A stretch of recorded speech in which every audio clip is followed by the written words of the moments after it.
You've probably tried one of those flashy AI tools, right? The kind that promises to do everything for you. You type a few words, it spits out a blog post, and for 5 minutes you feel unstoppable. Until you realize you just helped someone else's business grow. Because while you're testing free trials, someone else is charging subscriptions. You're the user, they're the owner. And that tiny difference, that's where the real money is. See, right now, everyone online is obsessed with using AI.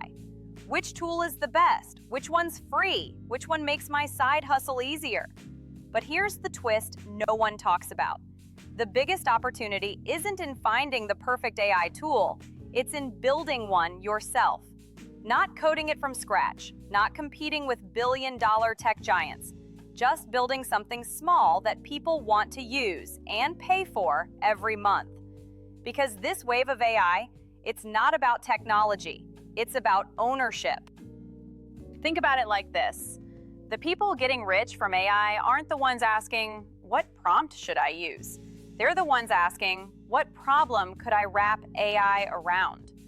Take a teacher who built an AI that creates lesson plans in her own voice, or a fitness coach who made an AI that turns his client notes into personalized workout recaps, or a gamer who built a tiny app that generates character backstories for tabletop players. They didn't need massive funding or a team of engineers. They just took AI, pointed it at something they understood, and turned it into a system. And that system became a business. This is the shift happening quietly behind all the hype. AI is no longer just a tool, it's a building block. You don't need to invent new technology.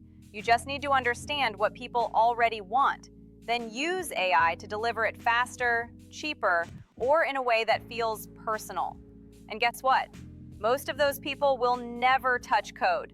They'll use no-code platforms like Glide, Softer, or Make, drag and drop tools that connect to AI models like ChatGPT in minutes. In other words, you don't need to know AI. You just need to know someone who'd pay to have something done better. Now, let's zoom out for a second. We're living through the AI app rush. Thousands of new tools drop every month. Logo generators, story writers, marketing wizards, and everyone shouting about which one's the best. But look closer. The real winners aren't the users jumping from one shiny app to another. They're the creators of those apps, even the simple ones, who built something once and now earn recurring income every month. And here's the secret. They didn't start with, what can AI do? They started with, what do I wish existed? That's how every great micro SaaS idea is born. It's not always about solving annoying tasks. Sometimes it's about creating joy. An AI that writes bedtime stories where kids become the heroes. An AI that helps musicians name their albums. An AI that turns random notes into love letters or date ideas. People don't just pay for productivity. They pay for meaning, for creativity, for something that feels made for them. And that's the magic of this AI era. It gives anyone the power to make something that personal at scale. But here's why most people miss it.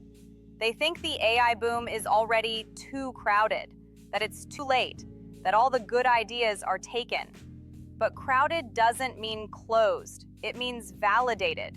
It means the market is real, and now it's waiting for better, simpler, more human versions. The biggest opportunities aren't hiding in new tech. They're hiding in old problems, waiting for someone creative enough to repackage them. That's where you come in, because you already have something those big tech companies don't: perspective. You understand your world, your industry, your hobbies, your quirks better than any algorithm. That's your advantage. So instead of thinking, I need to learn to code, think, I need to learn to package.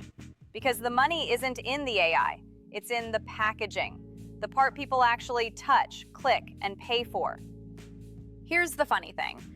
AI has made it easier than ever to build, and yet 99% of people still act like it's impossible. They're too busy trying to master every new tool to notice that they could own one themselves. And ownership changes everything. When you own the system, your time stops being your ceiling. Your ideas start compounding.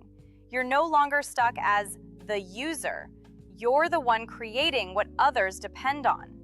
So if you've been watching AI explode and wondering how to get in on it, you already are. You're living in the middle of it. The question is whether you'll stay a consumer or become a creator. Because this moment, right now, is as close to the early internet as we'll ever see again. The tools are cheap, the market is huge, and the only real limit is how small you're willing to start. You don't need to build the next ChatGPT. You just need to build something people can't stop using. Because when the world is busy playing with AI, the ones who win are the ones building with it.